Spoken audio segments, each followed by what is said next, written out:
حساب التوفير.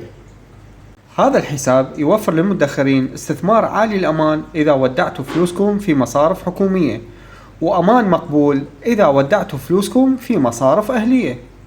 لازم تعرفون زين، كل المصارف الحكومية تنطيك نسبة فائدة على الوديعة الثابتة أقل من المصارف الأهلية، ولكن كلنا نريد فائدة عالية وبنفس الوقت نريد نضمن فلوسنا، وش وقت ما نريدها نقدر نسحبها. هذا الكلام نقدر نختصره بخيارين. المصارف الحكومية تنطينا فائدة منخفضة بس فلوسنا ما عليها شي ونقدر نسحبها بأي وقت.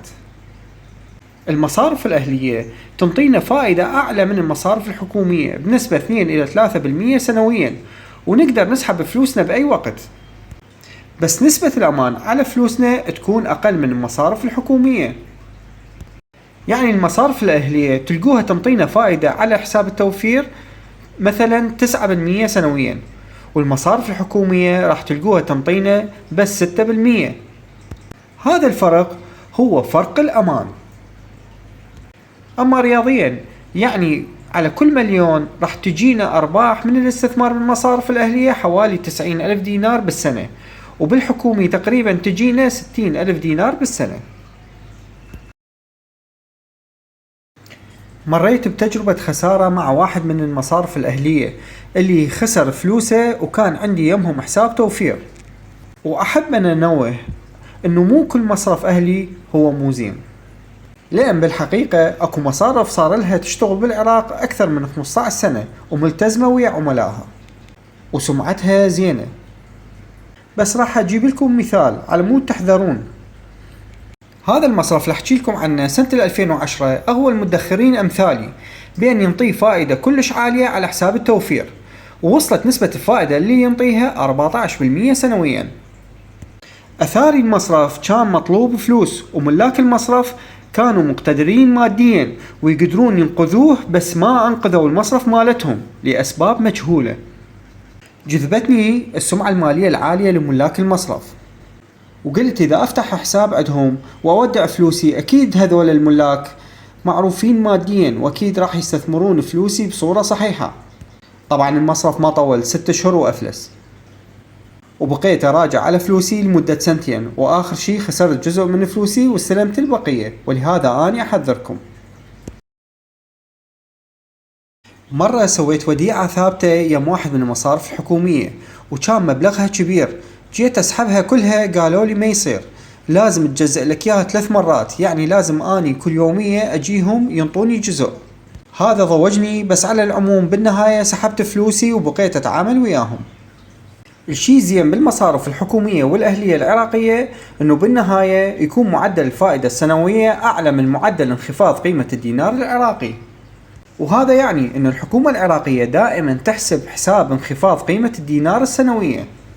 وعلى سبيل المثال، إذا البنك المركزي لقى معدل انخفاض قيمة الدينار السنوية 5%، راح يؤمر المصارف أنه ما تنطي فائدة أقل من 6% سنويا على الودائع، وهذا على مود كل أفراد المجتمع تربح على الأقل بالسنة 1%.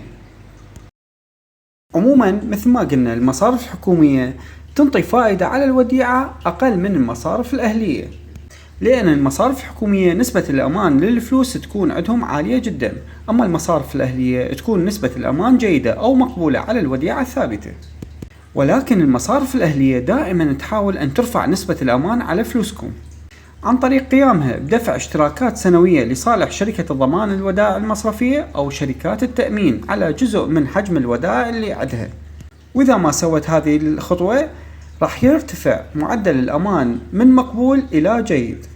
وهنا أحب أنبه على كلمة جزء من وديعتكم، أي بمعنى أن وديعتكم الثابتة ليست مؤمنة بنسبة 100%، وإنما مؤمنة بحدود معينة. وهذا يعني إذا أفلس المصرف احتمال جزء من فلوسكم تخسروها.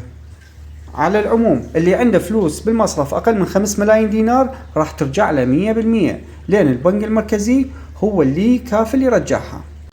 أما الوديعة اللي قيمتها فوق 5 ملايين راح تكون مؤمنة بصورة جزئية مو كاملة. يعني شنو نسبة الأمان؟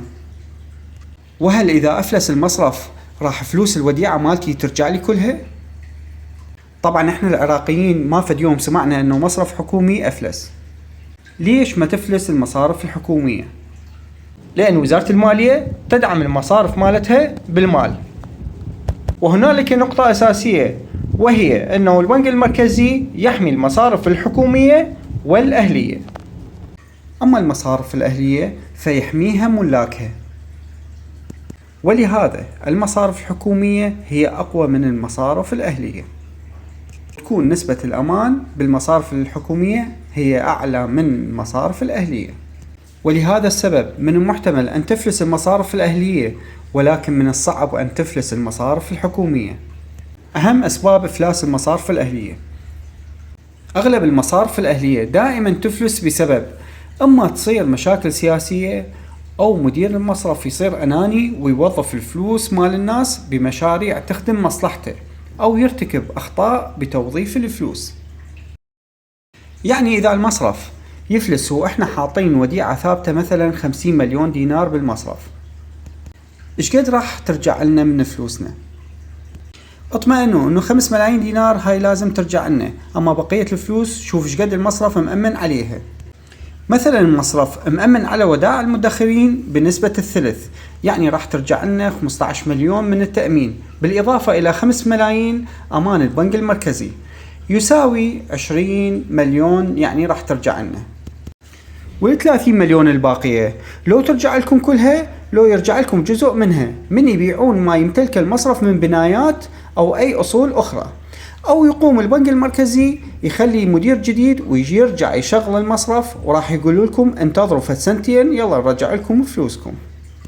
بالنهاية إذا ودعتوا الفلوس وماكو أي مشاكل، راح تقدرون تستلمون الفلوس والفوائد مالتها بعد انتهاء مدة الوديعة. وإذا سحبتوا الفلوس قبل مدة انتهاء الوديعة راح تخسرون مبلغ الفائدة.